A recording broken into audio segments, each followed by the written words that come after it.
ஆண்டவரும் இரட்சகருமாகிய இயேசு கிறிஸ்துவின் ஈடு இணையற்ற நாமத்தினாலே அன்புக்குரிய சகோதர சகோதரி, இந்த நாளிலும் உங்களை இந்த வீடியோ வாயிலாக சந்திப்பதில் மிகுந்த சந்தோஷம். ஆண்டவராய் இயேசு கிறிஸ்து 15வது அதிகாரத்தில் 4வது வசனத்தில் என்னில் நிலைத்திருங்கள் என்று இயேசு சொல்கிறார். அன்புக்குரிய சகோதரனே சகோதரியே, என்னில் நிலைத்திருங்கள், நான் உங்களில் நிலைத்திருப்பேன். கொடியானது செடியில் நிலைத்தராவிட்டால் அது தானாய் கனி கொடுக்க மாட்டாது போல நீங்களும் என்னில் நிலைத்தராவிட்டால் கனி கொடுக்க மாட்டீர்கள் என்று சொல்கிறார். அன்புக்குரிய சகோதர சகோதரிகளே, ஆண்டவராய் இயேசு சொல்கிறார், இந்த நாளிலும் என்னில் நிலைத்திருங்கள்.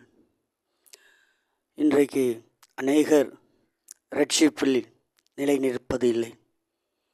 ஆரம்ப காலத்தில் ஒவ்வொருத்தர் அந்த ரட்சிப்புக்குள் கடந்து வரும் பொழுது தேவ அன்பு, தேவ சமாதானம், ஆனால் நாட்கள் போக போக அதில் நிலைத்திருப்பதில்லை. ஊழியர்களை கண்டால் ஒரு பாசம், அன்பு மிகுந்த எல்லாம் இருக்கும், ஆனால் போக போக அது தேய்ந்து கொண்டே இருக்கும். இது எல்லாம் பார்க்கும் பொழுது இது நிலைத்திருக்காத தன்மை.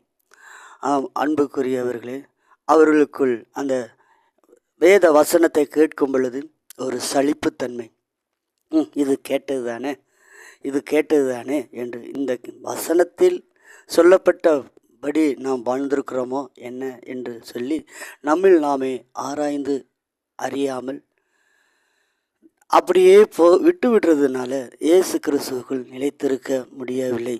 ஆம் அன்புக்குரியவர்களே, ஆதி அன்பை விட்டாயின்று உண்மையில் எனக்கு ஒரு குறை உண்டு என்று சொல்லுகிறார். ஆம் அன்புக்குரிய சகோதரனே சகோதரியே, யார் நிலைத்திருக்க முடியும் அப்படின்னா, மத்தேயு புஸ்தகத்தில் 16வது அதிகாரத்தில் 23வது வசனத்தில் ஆண்டவர் சொல்கிறார், எனக்கு பின்னாக போ சாத்தானே என்று. அதே போல் மார்க்கு புஸ்தகம் 8வது அதிகாரம் 33 அதிலையும் பின்னாக போ சாத்தானே என்று சொல்லி பேதுரை பார்த்து சொல்கிறார். நம்மளில் யாராகிலும் அப்படி சொல்லுவோமானால் நாம் என்ன செய்வோம், இவரெல்லாம் ஊழியக்காரா, இப்படி பார்த்து நம்மளை சொல்லிவிட்டாரே என்று சொல்லி அடுத்து அந்த சபைக்கோ அல்லது அந்த ஊழியனையோ பார்ப்பதில்லை. ஆனால் இந்த பேதுருவோ கடைசி முற்றுமுடிய இந்த இயேசுவை பின்பற்றினான்.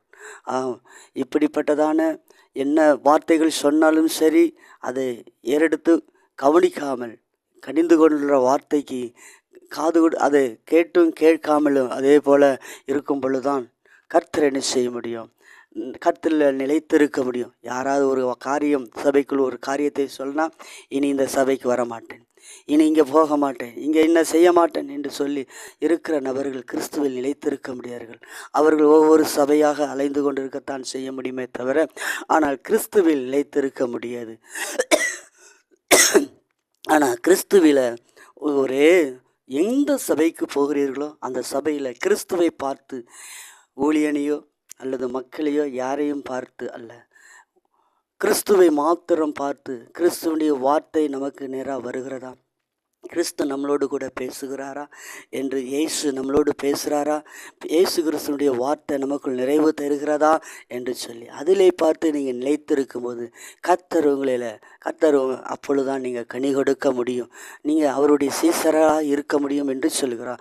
ஆம், இதே போல் சவுலே ஒரு நாள் இவனா நம்மை ரட்சிக்கப் போகிறான் என்று சவுலை கேட்கும் பொழுது அவன் காது கேளாதவனை போல் இருந்தான். ஆம் அன்புக்குரிய சகோதரனே சகோதரியே, நாம் அப்படி காது கேளாதவன் போல் இருந்தபடினாலே கர்த்தர் அவனுக்கு ஒரு ஜெயத்தை கொடுத்தார். அந்த இஸ்ரவேல் ஜனங்களுக்கெல்லாம் சமஸ்த ராஜாவாக மாற்றினான். இப்பொழுது நம்மை குறித்து தூசிக்கும் பொழுது, நம்மை குறித்து கேவலமாக பேசும் பொழுது, சபைக்குள் பேசும் பொழுது, நாம் காது கேளாதவர்களைப் போல இருக்கும் பொழுது நம்ம கிறிஸ்துவில் நிலைத்திருக்க முடியும். கிறிஸ்துவின் கூடிய காரியத்தை நாம் செய்ய போகும் பொழுது நம்மை தூசிப்பார்கள் உண்டு. ஆனாலும் நாம் கலங்காமல் திகையாமல் கிறிஸ்துவில் நிலைத்திருந்தால் நாம் கிறிஸ்துவனுடைய சீசர்களாக இருப்போம். வேத வசனம் சொல்லுது, இயேசு சொல்கிறார், என்னில் நிலைத்திருங்கள், நான் உங்கள் நிலைத்திருப்பேன். ஆண்டவராய் இயேசு உங்களில் நிலைத்திருக்க வேண்டுமானால் ஆண்டவரில் நீங்கள் நிலைத்திருக்க வேண்டும். அதனால் நீங்கள் கேட்ட வசனத்தில் நீங்கள் நிலைத்திருக்கும் போது கர்த்தர் என்ன செய்ய முடியும்? அன்புக்குரியவர்களே, காது கேளாதவனை போல இருந்தான். 2 சாமுவேல் புஸ்தகத்தம் 16வது அதிகாரம் 10வது வசனத்தில் காது கேளாதவன் போல் இருந்தான் என்று வேத வசனம் சொல்லுது. அவன் காது கேளாதவன் போல் அவனை தூசிக்கும் பொழுது காது கேளாதவனை போல இருந்தான். இவனால் சவுலா நம்ம ரட்சிக்க போகிறான் என்று கேட்ட வேளையில் காது கேளாதவனை போல இருந்தான். ஆம் அன்புக்குரிய சகோதரனே சகோதரியே, இந்த வார்த்தையை கேட்டுக்கொண்டிருக்கிற நீங்களும் சபைக்குள் நிந்திக்கப்பட்டிருக்கிறீர்களா? குடும்பத்துக்குள் நிந்திக்கப்பட்டிருக்கிறீர்களா? நீங்கள் காது கேளாதவர் போல இருங்க. கர்த்தர் ஒரு நாளை உங்கள் தலையை உயர்த்துவார். இந்த நாளில் உயர்த்தினது போல ஒரு நாள் உங்கள் தலையை உயர்த்துவார். ஆம் அன்புக்குரியவர்களே, நீங்கள் அதில் நிலைத்திருக்கும் பொழுதுதான் கிறிஸ்துவ இந்த காரியத்தில் நீங்கள் கிறிஸ்துவனுடைய காரியத்தை எதை செய்து கொண்டிருக்கிறீர்களோ அதை வர வர விருத்தி அடைய செய்ய வேண்டும். முதலாவது 5 நிமிஷம் ஜெபம் பண்ணுறீர்களா? அந்த 5 நிமிஷம் ஜெபம் அடுத்து 6 நிமிஷமாய் மாறட்டும். 6 நிமிஷம் ஜெபம் மறாவது நாள் 7 நிமிஷமாய் மாறட்டும். இப்படி நிலைத்திருக்க ஜெபத்தில் நிலைத்திருந்தீங்கன்னா விடாபிடியா 4 நாள் ஜெபம் பண்ணிவிட்டு 4ஆம் பக்கம் ஜெபம் கேட்கப்படவில்லை, என்னுடைய ஜெபம்லாம் கேட்கப்படாது என்று சொல்லி அப்படியே போகிறவர்கள் நிலைத்திருக்க முடியாது. அன்புக்குரிய சகோதரனே சகோதரியை, நிலைத்திருக்கும் பொழுது வேத வசனங்களை நீங்கள் வாசிக்கும் பொழுது நீங்கள் கர்த்தர் நிலைத்திருக்க முடியும். அப்பொழுதுதான் நீங்கள் கர்த்தருக்குள்ளே நிலைத்திருக்க முடியும், கர்த்தர் உங்களில் நிலைத்திருக்க முடியும்.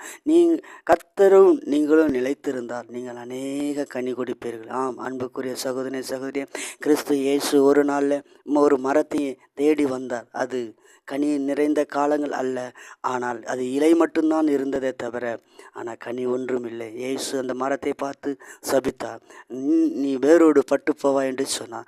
அதே போல் இதை கேட்டுக்கொண்டிருக்கிற அருமையான சகோதரனே சகோதரியே, நம்மில் கனிகள் இல்லை என்றால் இயேசு வருத்தப்படுவார். ஆம், வருத்தப்பட்டு அதை ஆசீர்வதிப்பதற்கு பதிலாக சபிக்கிறவராக இருப்பார். ஆம் அன்புக்குரிய சகோதரனே சகோதரி, இந்த வார்த்தையை கேட்டுக்கொண்டிருக்கிற நீங்கள் இந்த கிறிஸ்து இயேசுவில் நிலைத்திருக்கும் பொழுது ஆண்டவர் உங்களை ஆசீர்வதிப்பாராக. இந்த வேத வசனத்தை கேட்டுக்கொண்டிருக்கிற அருமையான சகோதரனே சகோதரியே, இந்த வேத வசனத்தின்படி நாம் வாழும் பொழுது கிறிஸ்து இயேசுவில் நிலைத்திருக்கும் பொழுது அவர் நம்மில் நிலைத்திருக்கிறார். இதுக்கு கேட்டுக்கொண்டிருக்கிற அருமையான சகோதரனே, நான் பின்மாற்றத்தில் இருக்கிறேன், நான் சபைக்கு சரியாக போவதில்லை, இன்னும் சபைக்கும் போனாலும் சில சபையை விட்டு வெளியே வந்து பாவங்களுக்கு உட்பட்டு இருக்கும் பொழுது ஜெபம் கேட்பதில்லை, உபச்சார சிந்தனையில் இருக்கும் பொழுது ஜெபம் கேட்கப்படுவதில்லை. அப்போ நம்ம ஜெபம் கேட்கப்படவில்லை என்றாலே அடுத்து நம்ம அவபக்திக்கு ஏற்பட்டு போயிடுவோம். நம்ம ஜெபம் பண்ணி பார்க்குறோம், நம்ம செய்து பார்க்குறோம். ஒரு மனிதன் சபைக்கு வரும் பொழுது வேதத்தை வாசிக்கிறான், வெளியே வரும் பொழுது சிகரெட்டை புகைக்கிறான். ஒரு மனுஷன் உள்ளே வரும் பொழுது முழங்கால் படியிட்டு மணிக்கணக்காக ஜெபிக்கிறான், வெளியே வரும் பொழுது உபச்சார மயக்கத்தோடு இருக்கிறான். இப்படிப்பட்டவர்களுக்கெல்லாம் ஜெபம் கேட்கப்படாது. ஆம் அன்புக்குரியவர்களே, தன் பாவங்களை விட்டு அவரிடத்தில் வரும் பொழுதுதான் கர்த்தர் அந்த ஜெபத்துக்கு பதில் கொடுக்கிறார். இப்பொழுது நம் பாவத்தோடு கூட இருந்து அவரிடத்தில் நம்ம ஜெபிக்கும் பொழுது கர்த்தர் நம்மளுடைய ஜெபத்தை கேட்பதே இல்லை. அந்த ஜெபத்தை கேட்காததுனால நமக்கு அடுத்து என்ன உண்டாகுது அப்படின்னா, எல்லாருடைய பிரசங்கத்தையும் கேட்டுட்டேன் பிரதர், எல்லாருடைய வார்த்தையும் கேட்டுட்டேன் பிரதர், ஆனால் எல்லாம் என்னுடைய வாழ்க்கை அப்படியே தான் இருக்குது. கேட்டியே மனம் திரும்பினியா அப்படின்னா இல்லை. அன்புக்குரிய சகோதரனே சகோதரியே, இந்த வார்த்தை இப்பொழுது உனக்காக பேசப்படுது.